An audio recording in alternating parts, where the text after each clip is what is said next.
नमस्कार दोस्तों, मेरा नाम है राहुल और स्वागत है आपका वर्ल्ड मैपिंग सीरीज़ के एक और लेक्चर में, जिसमें आज हम देखेंगे कॉन्टिनेंट्स की लोकेशन, ओशंस की लोकेशन, हिंदी में जैसे जिनको महाद्वीप और महासागर बोलते हैं, उनकी अपने पृथ्वी पर लोकेशन कहाँ कहाँ पर है। और आज हम देखेंगे कि ओशन और सी में अंतर क्या क्या होता है, स्ट्रेट और इस्थमस में क्या अंतर होता है, मतलब जल संधि और स्थल संधि में अंतर क्या होता है। आइए आगे बढ़ने से पहले हम इन्हीं को क्लियर कर लेते हैं, क्योंकि इनका आगे हमारे लेक्चर में काम आएगा। जैसा कि आपको पता है, आप देख पा रहे हैं, नाम से ही पता लग रहा है कि ये महासागर, मतलब सागर, बड़े सागर को ही महासागर बोलते हैं। तो ओशन जो होता है वो सी का ही एक बड़ा रूप होता है, या फिर हम बोल सकते हैं कि छोटे ओशन को ही सी बोलते हैं। तो oceans are usually bigger and deeper than the seas. तो मतलब ये गहरे भी होते हैं उनसे और बड़े भी होते हैं। And seas are usually located with the land और एंड ओशन मीट्स, मतलब जहाँ पर ओशन अपनी ज़मीन से जैसे कॉन्टिनेंट के मिलते हैं तो उसके जो घिरा हुआ हिस्सा उसको ही हम सी बोलते हैं। Seas are partially enclosed by land, they are partially enclosed, मतलब ऐसे, मतलब पूरी तरह से नहीं घिरे होते, ये इनका कुछ हिस्सा घिरा होता है। और कुछ महासागर सागर ऐसे भी होते हैं जो पूरी तरह से इंक्लोज होते हैं, जैसे कि मेडिटेरियन सी, रेड सी वगैरह वगैरह।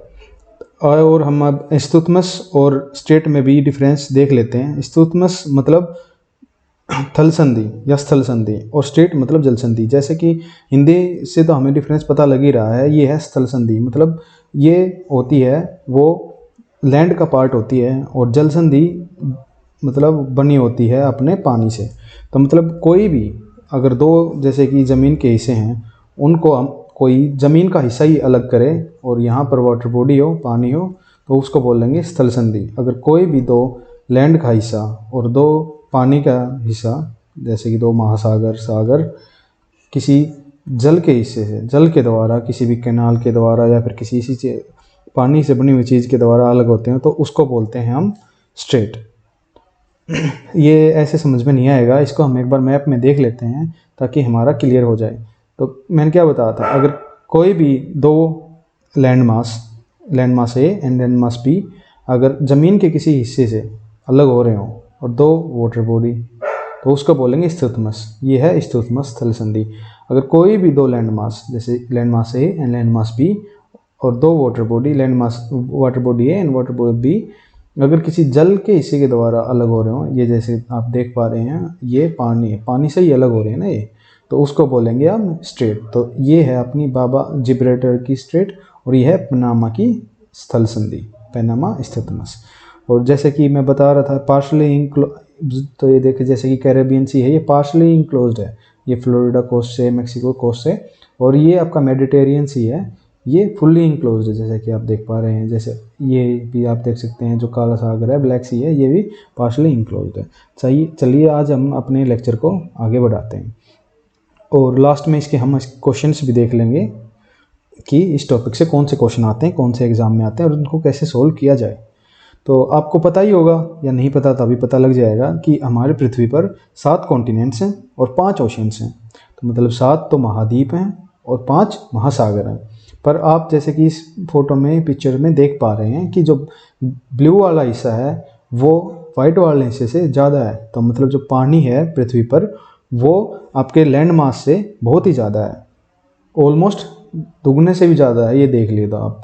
तो 29 से 30% हिस्सा पृथ्वी का कॉन्टिनेंट्स का है, मतलब लैंड सिर्फ 29 से 30% हिस्से पर है, और पानी 70 से 71% हिस्सा घिरा हुआ है। और ये पानी, महासागर का पानी, ओशंस का पानी सलाइन है, इसको हम पी नहीं सकते, इसमें नमक घुला हुआ है, नमक और उसके जैसे ही पदार्थ, तो इसको हम पी नहीं सकते। तो आइए 7 जो महाद्वीप हैं हम उनको देख लेते हैं। तो सबसे बड़ा महाद्वीप जिसमें हम रहते हैं, ये हमारा प्यारा भारत, एशिया सबसे बड़ा महाद्वीप है ये। इसके बगल में ही आता है आपका अफ्रीका महाद्वीप, ये वाला। फिर तीसरे नंबर पर नॉर्थ अमेरिका, चौथे नंबर पर साउथ अफ्रीका, और 5वें नंबर पर आता है अंटार्कटिका। आप ये याद रखना, कन्फ्यूजन इन क्वेश्चन में, सिर्फ इसमें ही इसी क्वेश्चन में कन्फ्यूजन होता है कि अंटार्कटिका बड़ा है या यूरोप बड़ा है। तो आप याद रखिएगा, अंटार्कटिका यूरोप से बड़ा है, यूरोप 6ठे नंबर पर है और अंटार्कटिका 5वें नंबर पर है। आप इसको ऐसे याद रख सकते हैं, ई से पहले आता है अल्फ़ाबेट में, तो अंटार्कटिका बड़ा होगा यूरोप से।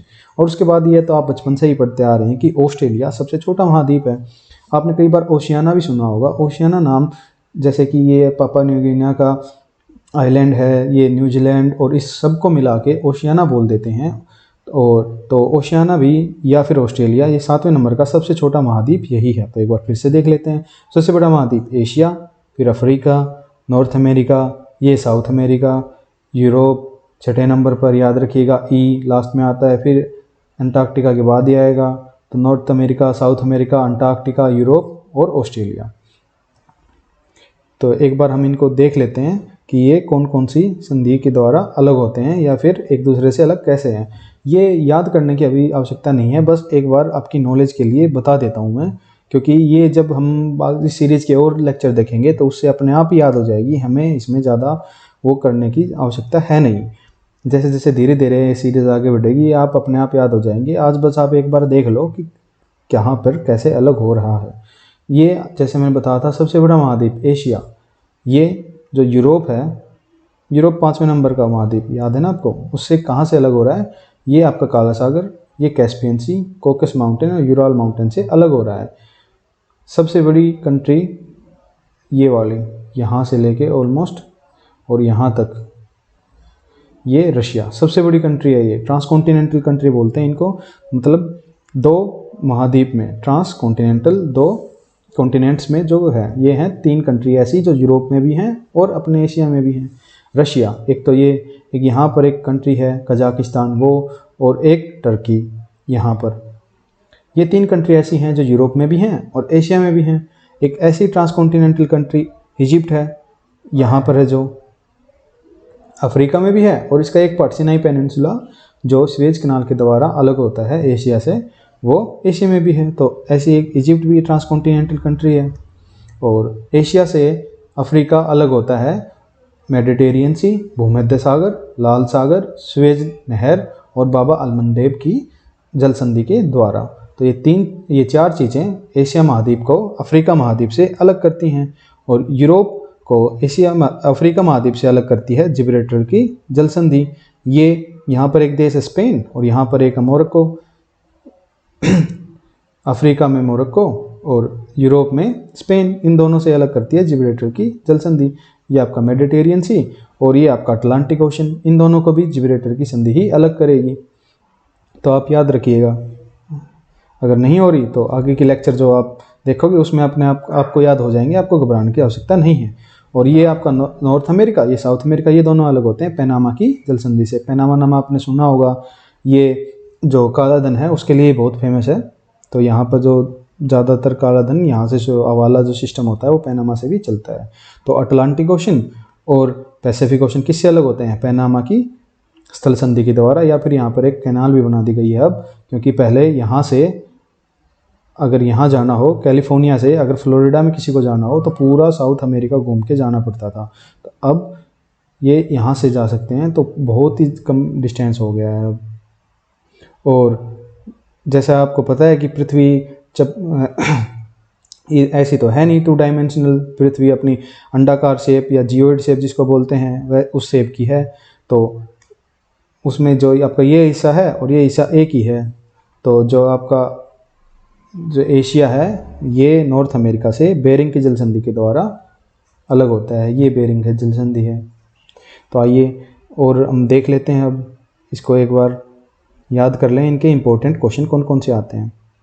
तो 7 महाद्वीप हैं, उनमें सीक्वेंस आपको एक तो याद रखना पड़ेगा। इसके प्रश्न आते हैं, सबसे बड़ा एशिया, उसके बाद Africa, north America, South America, और ये प्रश्न याद करना ज़रूरी हो जाएगा आपको, क्योंकि इसमें ही कन्फ्यूजन होगा, बाकी तो आप याद कर लोगे। ए पहले आएगा ई से, तो अंटार्कटिका बड़ा है यूरोप से, उसके बाद सबसे छोटा है ऑस्ट्रेलिया। एक बार जनसंख्या की दृष्टि से भी हम देख लेते हैं कि कौन सा महाद्वीप बड़ा है। ये दोनों तो बड़े रहेंगे ही, क्योंकि इनमें इनका एरिया भी ज़्यादा है, इनमें कंट्री भी ज़्यादा है, और सबसे दो एशिया तो सबसे ज़्यादा ही होगा, क्योंकि सबसे 2 मोस्ट पॉपुलस कंट्री इंडिया और चाइना एशिया में ही है। उसके बाद आएगा आपका अफ्रीका, फिर यूरोप। याद रखिएगा ये जो 5वें 6ठे नंबर का महाद्वीप था यहाँ पे 3रे नंबर पे है, फिर North America, South America, Australia और अंटार्कटिका ये आएगा, क्योंकि ये 24 घंटे 365 दिन बर्फ़ से ढका रहता है। तो यहाँ पे सिर्फ रिसर्च के लिए लोग जाते हैं, ना कि रहने के लिए। तो इसके बाद हम जो यहाँ पे महासागर हैं उनको भी देख लेते हैं।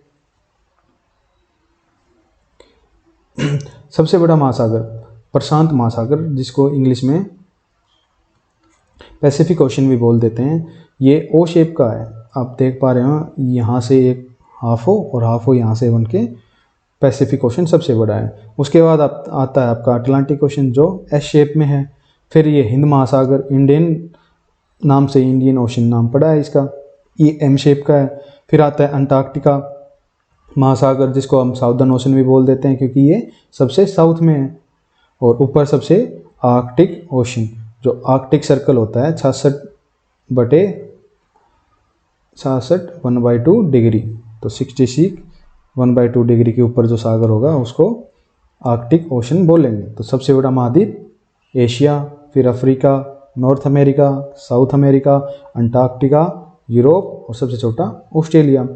और अगर हम महासागर को देखें, पैसिफिक, अटलांटिक, हिंद महासागर, साउदर्न ओशन और आर्कटिक। अब कुछ जो इम्पोर्टेंट पर्सन आते हैं इनमें से वो देख लेते हैं। अब ये सीक्वेंस भी आपको याद रखना पड़ेगा। सबसे बड़ा पैसिफिक, फिर अंटार्कटिक, फिर इंडियन, साउदर्न और फिर आर्कटिक। इसको हिंदी में अंध महासागर बोल देते हैं, इसको हिंद महासागर, इसको प्रशांत महासागर और ये दक्षिणी महासागर। इसकी शेप जैसे मैंने बताई थी ओ शेप का है, जैसे कि आप इस फोटो में देख पा रहे हैं। अगर हम उन दोनों साइड को ऐसे मर्ज कर देंगे तो ये ओ शेप का हो जाएगा। अटलांटिक ओशन की शेप मैंने बताई थी एस शेप, और इंडियन ओशन की एम शेप ऐसे। तो इनके कुछ इंपॉर्टेंट क्वेश्चन हम देख लेते हैं। तो जैसे कि मैंने बताया था कि सबसे बड़ा महासागर प्रशांत महासागर है,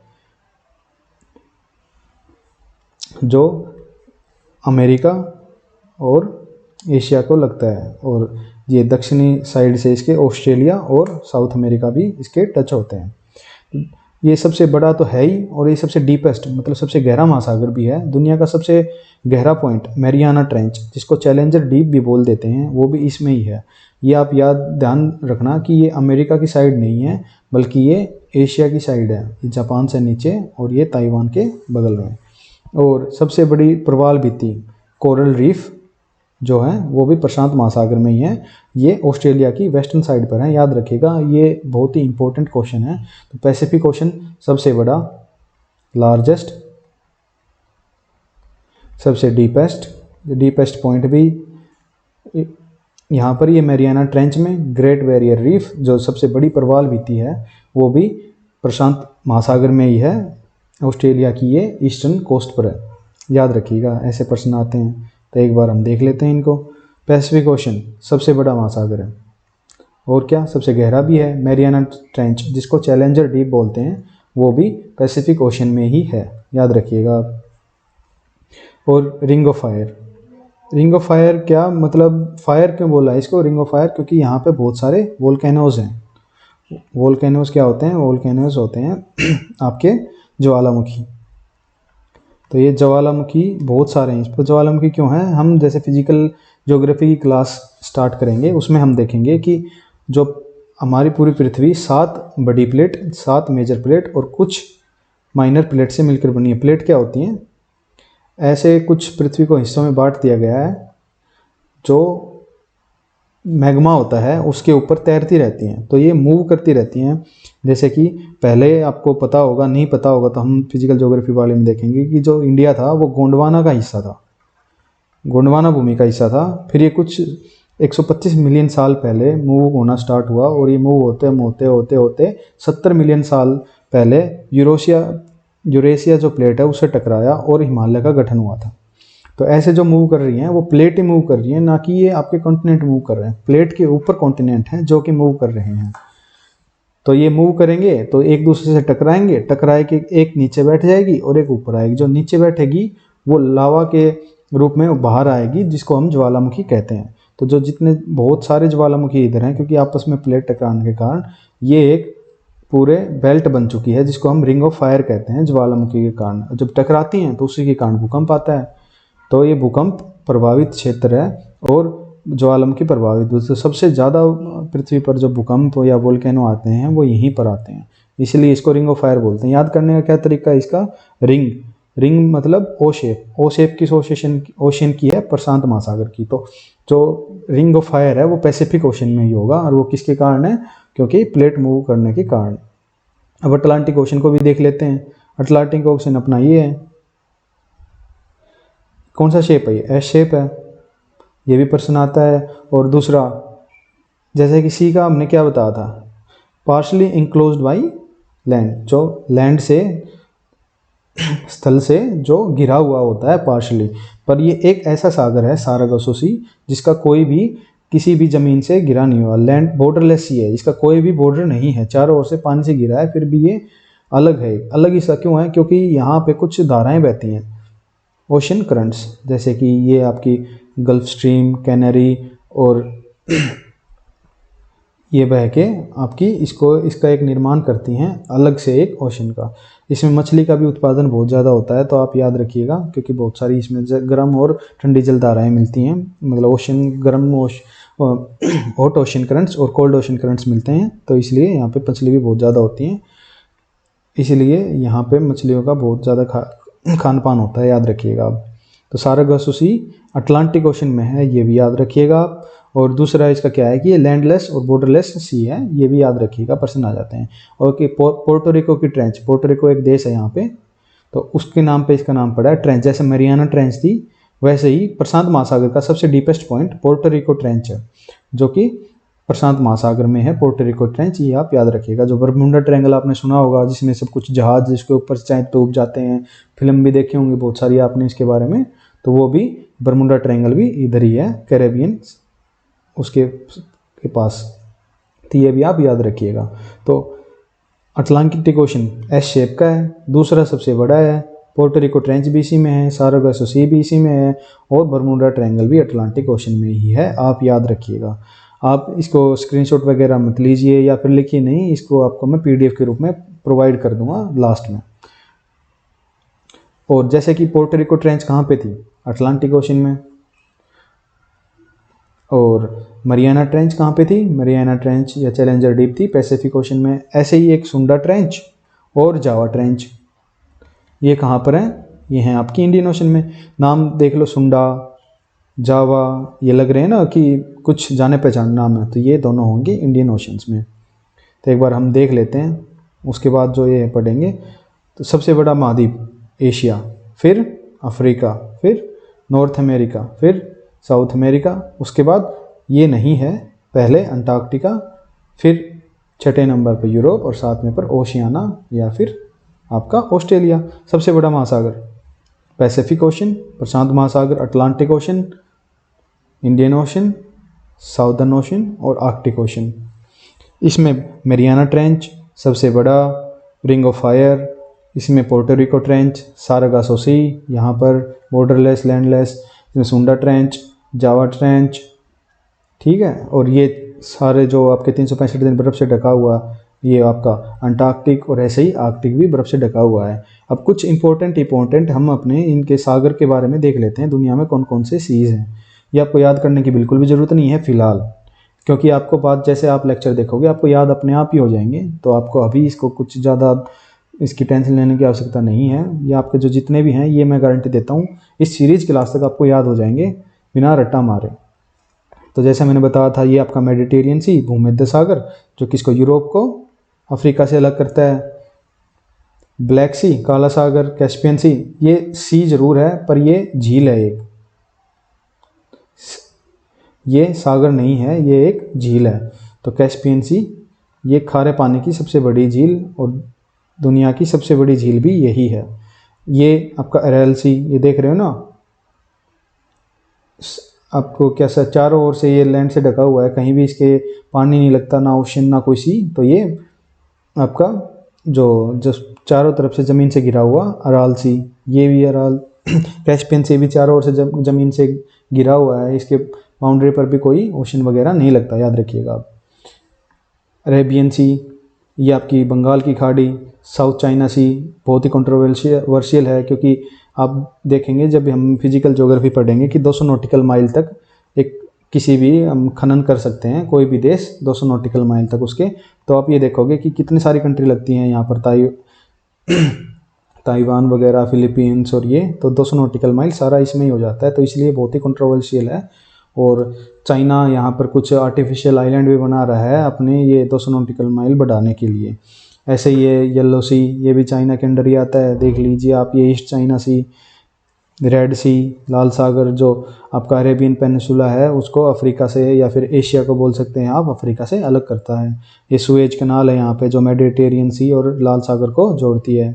यहाँ पर आपका कैरेबियन सी, लेब्राडोर सी, नॉर्थ सी, और ऊपर आप जाओगे तो यहाँ पे ये कारा सी, यहाँ पे वाइट सी, चुक्की सी, लेब्राडोर सी, यहाँ पर है आपका न्यूफोर्ट सी। तो ये आपको अभी कोई इनकी ज़्यादा टेंशन लेने की आवश्यकता नहीं है, आपको ये याद हो जाएंगे आपको बाद में। बस मैं ये दिखा रहा था आपको कि ओशंस बड़े वाले और छोटे वाले हैं सागर। तो एक बार फिर से जाते जाते क्वेश्चन करने से पहले एक बार हम दोहरा लेते हैं इनको। सबसे बड़ा एशिया, फिर अफ्रीका, फिर North America, South America, Antarctica, Africa नहीं, यूरोप और Australia, Pacific, Atlantic, S shape, O shape, M shape, Indian Ocean, फिर बर्फ़ से ढका हुआ ये दोनों, सबसे छोटा ये और इससे पहले ये।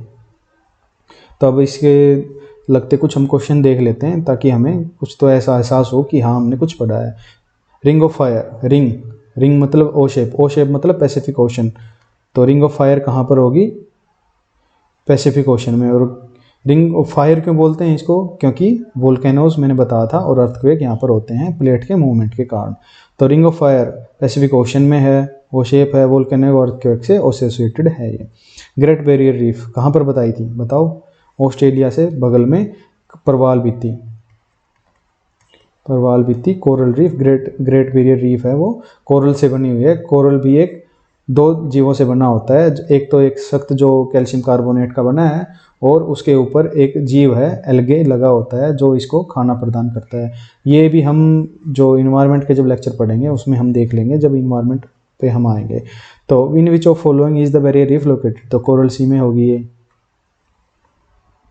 Tropic of cancer does not passes through, ये प्रश्न मैंने इसलिए डाला है क्योंकि आपको महत्व तभी पता लगेगा किसी भी कि हमें कि कोई चीज़ क्यों पढ़नी चाहिए जब हमें उसके ये पता लगे कि उसमें क्वेश्चन आते भी हैं या नहीं।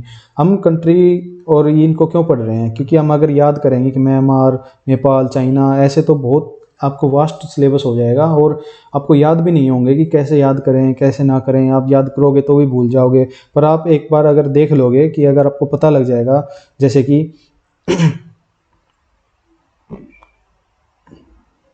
अगर आपको पता लग जाए जैसे यहाँ से आपकी इक्वेटर पास होती है और आपको पता लग जाए कि यहाँ पर कंट्रियाँ हैं कौन कौन सी, तो आपको रट्टा मारने की ज़रूरत है ही नहीं। आप बस विजुअलाइज करो मन में कि हाँ यहाँ से पास होती है। और ऐसे ही अगर आपको पता लग जाए कि ये रफली है, एग्जैक्टली नहीं है खैर, पर आपको पता लग जाए कि यहाँ पर कंट्रियाँ हैं कौन कौन सी, तो आप पता लगा लोगे कि इस पे कंट्रियों के नाम पहले तो आपको पता ही नहीं होंगे कि ये कॉन्टिनेंट कौन सा है, इसमें कंट्रियों के नाम क्या क्या हैं, तो आप पता ही नहीं लगा पाओगे ना कितने भी आप रट्टा मार लो। इसलिए आपको पहले पूरी सीरीज हो जान दो, उसके बाद ये वाले पर्सन जो छोटे छोटे हैं, स्टेट कौन सी कहाँ पर है, सी कौन सा कहाँ पर है, कैंसर से कौन सी पास होती है, कौन सी ये IST मतलब इंटरनेशनल टाइम जो इंडिया की स्टैंडर्ड टाइम लाइन है GMT, और ये कहाँ से पास होती हैं, डेट लाइन कहाँ से पास होती है, ये तभी आपको पता होंगे जब आपको कंट्रियों के नाम पता होंगे, सीज पता होंगे। उससे पहले आप इन प्रश्नों को कर ही नहीं पाओगे। तो इसलिए पहले आप सीक्वेंस में याद करिए, थोड़ी प्रैक्टिस करिए, उसके बाद अपने आप आपको रट्टा मारने की जरूरत पड़ेगी ही नहीं। ऐसे ही ये वाला पर्सन है प्रिम मेरिडियन जो ग्रीनविच से पास होती है जो लंदन में है, वो भी आप तभी पता लगाओगे ना, लगा पाओगे जब आपको ये पता होगा ग्रीनविच है कहाँ पे। डीपेस्ट सरफेस डिप्रेशन मतलब जो सबसे गहरा स्थान कहाँ पर है, आपको पता है मैरियाना ट्रांच में है जो पैसिफिक ओशन में है। ये कौन सा है? एस शेप ओशन कौन सा है? एस शेप बताओ। अंध महासागर बोले तो अटलांटिक महासागर, अटलांटिक ओशन एस शेप है। लैंडलॉक सी, ये भी आप तभी सी हो जाएंगे उसके बाद ही पता लगाओगे, पर जैसे कि हमने उसमें देखा था जो अराल सी है वो एक लैंडलॉक सी है, कैस्पियन सी भी एक लैंडलॉक सी है, पर इसमें कैस्पियन सी है नहीं, तो इसका आंसर अराल सी हो जाएगा।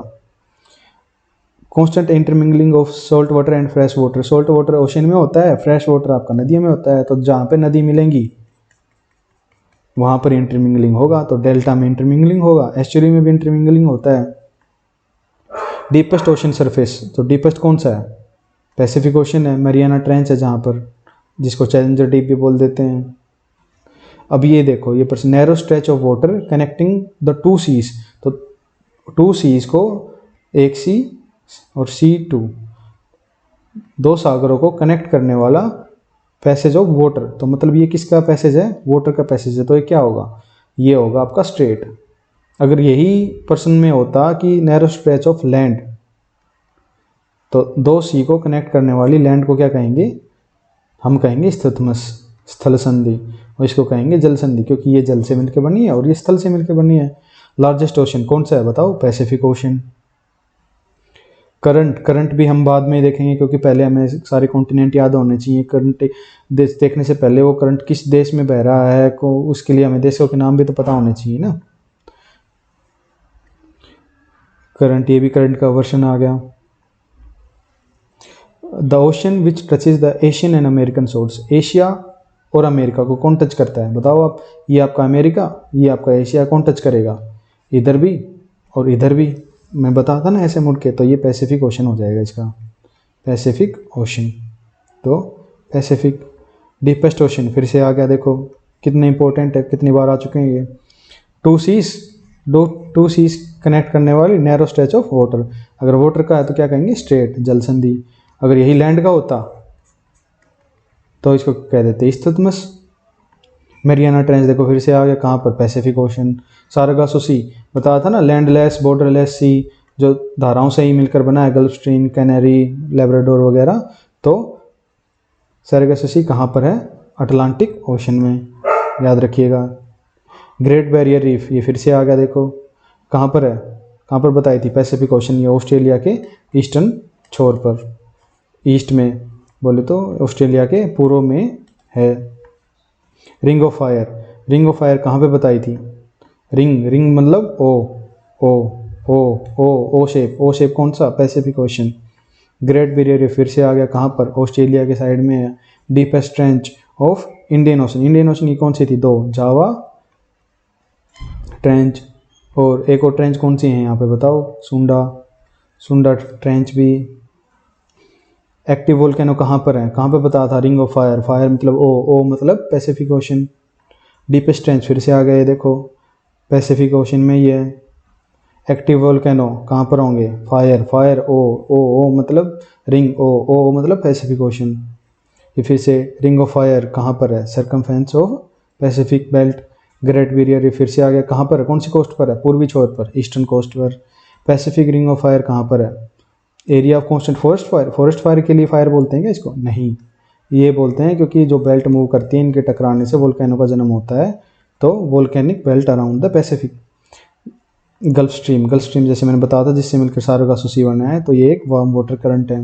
इसको भी हम बाद में देखेंगे जब हम इन सारी सीरीज खत्म कर लेंगे। Volcanic activity is common in हवाई क्यों? जिसमें हम अमेरिका पढ़ेंगे उसमें देखेंगे कि अमेरिका के लेफ्ट साइड में, मतलब वेस्टर्न कोस्ट पर हवाई आइलैंड है, जो पैसिफिक ओशन के रिंग ऑफ फायर में आते हैं, तो इसलिए वोल्केनिक एक्टिविटी हवाई में ही है। सुंडा ट्रेंच, सुंडा कहाँ पर है बताओ? इंडियन ओशन में। एनक्लोज सी, जैसे मैंने बताया था कि पूरी तरह से घिरे हुए हैं, कौन से सी हैं? ये देखो आपको, सी ऑफ अजोव सी जो आपके ब्लैक सी के बगल में था वो है, और आपका अरब सी भी घिरा हुआ ही है। ये हम सब पहले सारे सी देख लेंगे, उसके बाद ही देखेंगे इन प्रश्नों को, दोबारा देख लेंगे। अभी देखो जावा ट्रेंच कहाँ पर थी बताओ? इंडियन ओशन में। चैलेंजर डीप, मैरियाना ट्रेंच कहाँ पर है? पैसिफिक ओशन में। इस प्रश्न में ऑल इन पैसिफिक ओशन नहीं, क्योंकि जावा ट्रेंच इंडियन ओशन में। ये हमें नहीं पता हो तो अभी हम कर लेंगे प्रश्न को, तो इसीलिए मैं कह रहा हूँ मैपिंग के प्रश्न ऐसे हैं कि अगर आपने याद कर लिया एक बार अच्छे से तो आपसे प्रश्न सोल्व हो जाएंगे, क्योंकि आपको अगर छोटी सी एक बात भी पता है तो आप एक 50-50 एलिमिनेट तो कर ही लोगे, और अगर आपको थोड़ी एक चीज़ और भी पता लगी तो आप बिल्कुल आप सटीक क्वेश्चन ले आओगे, चाहे आपको पूरी डीप नॉलेज नहीं हो, क्योंकि पूरा इतना वास्ट सिलेबस है, इतनी सारी कंट्रियां हैं, इतने सारे सागर हैं छोटे बड़े, अगर पता नहीं कहाँ से ये नाम आ जाएगा, तो इसलिए अगर आपको पता है थोड़े बहुत भी तो आप पर्सन ठीक है। मेन मकसद हमारा क्या? पर्सन ठीक करना ही है, ना कि हमें कुछ और करना। हमें पीएचडी नहीं करनी है, हमें सिर्फ सिलेक्शन लेना है। सिलेक्शन लेने के लिए इतना ही बहुत है। आप जितना पढ़ा रहा हूँ उतना ही पढ़ो, पर ढंग से पढ़ो, बस भूलो मत, जितना पढ़ा है उतना मत भूलो, क्योंकि सिलेबस बहुत बड़ा है और टाइम बहुत कम है। तो एक बार जितना पढ़ लिया बस उसको दोहराने के बाद बस वो याद हो जाए, ऐसा पढ़ो। तो deepest point of Atlantic ocean, Pacific ocean और इंडियन ओशन रिस्पेक्टिवली, तो ये आंसर हो जाएगा इसका। Eastern and western boundary of Pacific experience frequent earthquake. Pacific ocean में भूकंप ज़्यादा क्यों आते हैं बताओ? These margin coincide with the plate margins, मतलब जो प्लेटों के मार्जिन हैं, तो छोर हैं, उनसे टकराने के कारण ये होता है। Mirror image of each other, mirror image क्या होती है कि मतलब अगर ये है तो ऐसी, मतलब एक दूसरे के साथ ये बिल्कुल फिट हो जाएं। तो ऐसा कौन सा है? आपने जब देखा होगा, दिखा भी देता हूँ मैं एक बार, ये देखो, ये जिक्सो फिट है ना, ऐसे अगर यहाँ पे ये इसको लेके आएंगे तो फिट हो जाएंगे। तो ये एक दूसरे के मिरर इमेज है। तो एक दूसरे के मिरर इमेज कौन से महाद्वीप हैं? अफ्रीका और South America. Which of following sea without having coast line, coast line के बगैर कौन सा सी था बताओ? Sargasso sea. जो following African countries not landlocked, ये भी हम मैप जब अफ्रीका को पढ़ लेंगे उसको हम याद कर लेंगे बिल्कुल ही, क्योंकि अंगोला लैंडलॉक कंट्री नहीं है, क्योंकि अंगोला अफ्रीका की ईस्टर्न कोस्ट पर आता है, वेस्टर्न कोस्ट पर आता है, यहाँ पर नम है अंगोला, याद रखना। तो अगर इसमें हमने पर्सन भी देख लिए जो आते हैं मुख्य पर्सन, और इसमें हमने क्वेश्चंस के बारे में पढ़ भी लिया, उनकी लोकेशन भी देख ली, डिफरेंस भी देख लिया। अगर आपको कुछ सुझाव देना हो या मैं जैसे इम्प्रूव कर सकता हूँ जिसके कारण, तो आप बता सकते हैं। तो अगले लेक्चर में मिलते हैं, धन्यवाद।